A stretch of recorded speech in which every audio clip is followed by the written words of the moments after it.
The dragon shepherd.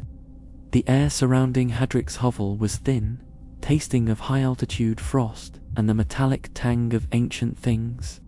To the people of the valley, Hadric was a shadow, a dragon shepherd who kept the scaled terrors at bay with the mournful, low-frequency wail of a flute carved from the femur of a beast that never walked the earth. He lived in the basalt crags, where the wind howled through natural flutes in the rock, creating a cacophony that masked his own secret work. The mercenaries came at the hour of the blue thaw, when the light was too weak to cast shadows. They were men of iron and greed, led by a captain named Vaughn, whose armor was scarred by dragonfire. They didn't want the old man. They wanted the black bone. Hand it over, shepherd, Vaughn growled, his blade leveled at Hadric's throat. The king wants that horn. He wants to march the drakes into his enemies' lands like trained hounds. Hadric didn't move. He sat on a stump of petrified wood, the black horn resting across his knees. It wasn't polished. It was porous, looking more like a piece of deep sea coral than a bone. "You mistake the shepherd for the master," Hadric whispered, his voice like the grinding of pebbles. "I do not lead them. I merely tally the departure." Vaughn lunged, snatching the horn from the old man's lap. To the mercenary's surprise, the bone was vibrating, a frantic, rhythmic pulsing that felt like a trapped heartbeat. Without thinking, Vaughn raised it to his lips and blew a hard, discordant blast. The sound that emerged was not a note. It was a spatial rupture. It was a sound that didn't travel through the air, but through the fabric of reality itself. Instantly, the sky over the western hills curdled. The clouds didn't part, they unzipped. Huge, iridescent shapes began to spiral down from the stratosphere, falling like scorched leaves. These weren't the solitary predators the mercenaries knew. These were dragons in their thousands, a sky-blotting legion of emerald, cobalt, and obsidian. They didn't descend to serve. They descended in a violent, frantic fury, their heat so intense the heather on the hillsides spontaneously ignited. "They're attacking," Vaughn screamed, raising his shield as a great crimson leveled its chest at the crag, its breath a column of white-hot plasma. "No," Hadric shouted over the roar of 1,000 wings. "They are checking the gate." Hadric grabbed the horn back from Vaughn's trembling hand. He didn't blow into it. He pressed a sequence of small, glowing pores along its length. The horn wasn't a musical instrument, it was a chronometer. "They aren't from your mountains," Captain Hadric said, his eyes reflecting the fire in the sky. "They aren't even from your sun." This world was a sanctuary, a nesting ground where the atmosphere was thick enough to protect their young for a few thousand years. But the stars have aligned. The bridge of ether has opened. High above the peaks, a shimmering rift of indigo light began to bleed through the atmosphere. It wasn't a storm. It was a doorway to a galaxy of nebulae and floating islands. The dragons weren't fighting the mercenaries. They were clearing the vermin away from their launch site.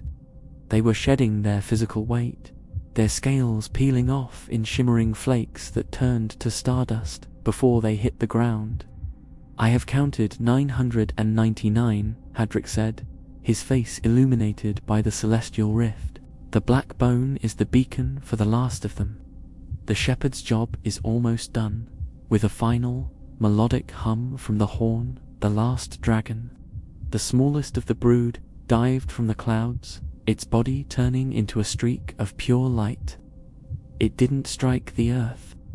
It accelerated toward the indigo rift, followed by the entire legion in a spiraling vortex of fire. As the last scale vanished into the portal, the rift snapped shut with a thunderclap that leveled the mercenaries' tents and shattered Vaughn's iron sword. The western hills fell into a silence so profound it felt like deafness. The dragons were gone. The shepherd stood alone on the ridge, holding a piece of bone that was now cold, inert, and grey. "Where did they go?" Vaughn whispered, looking at the empty, quiet sky. "Home," Hadric said, tossing the useless bone into the abyss. "And they took the summer with them. You wanted a weapon, Captain. Instead, you got a world that is finally, terrifyingly alone." The silence following the dragon's departure was not peaceful. It was a predatory hush. Within hours, the thermal blanket provided by 1,000 years of draconic respiration vanished, and the true frost began to crawl down from the peaks. The air turned brittle, snapping like glass under its own weight. Hadric looked at the mercenaries, their armor now a liability of freezing iron, and then down at the bone in the abyss. It had wedged itself into a cleft of obsidian, a dull grey splinter against the dark. "If you want to survive the night," Hadric barked, his voice cracking in the new, dry cold, "you'll stop acting like soldiers and start acting like mountain goats. We need that bone." Vaughan, his pride shattered along with his sword, didn't argue. Using the silken banners of the king's regiment as makeshift ropes, they lowered Hadric into the maw of the crag. The old man's fingers turned blue as he retrieved the relic. It felt like a piece of dry ice. All the celestial warmth had been drained when the gate shut. Back on the ridge, the village of Oakhaven was already beginning to vanish under a shroud of unnatural snow. The shepherd sat in the center of the shivering men and pressed his thumb into a hidden indentation. At the very base of the horn, the emperor pocket. "The bone was a beacon for the many," Hadric whispered, "but it was carved from the sire of a single lineage. To call one back, I cannot blow into it. I must give it my own heat." Hadric didn't use his breath. He pressed his palms against the porous surface and began to hum a low guttural vibration that resonated in his chest. He was performing a caloric transfer. The mercenaries watched in horror as the frost on Hadric's beard thickened, his skin turning a waxy, translucent white. He was pouring his life fire into the bone. The horn began to glow, not with the indigo light of the gate, but with a stubborn, pulsing amber. It wasn't a call to the stars, it was a tether to the earth. Hadric gave a final, agonizing gasp, and the horn released a sound like a single, silver bell ringing in a vacuum. At the edge of the closed rift, miles above the atmosphere where the air thins into nothingness, a single dragon paused. It was the Cinderunt, the smallest of the brood, a creature whose fire had always been a little too erratic, its heart a little too tied to the soil of the hills. The dragon turned away from the shimmering indigo paradise of its kin. With a roar that ignited the falling snow into a rain of sparks, it dived.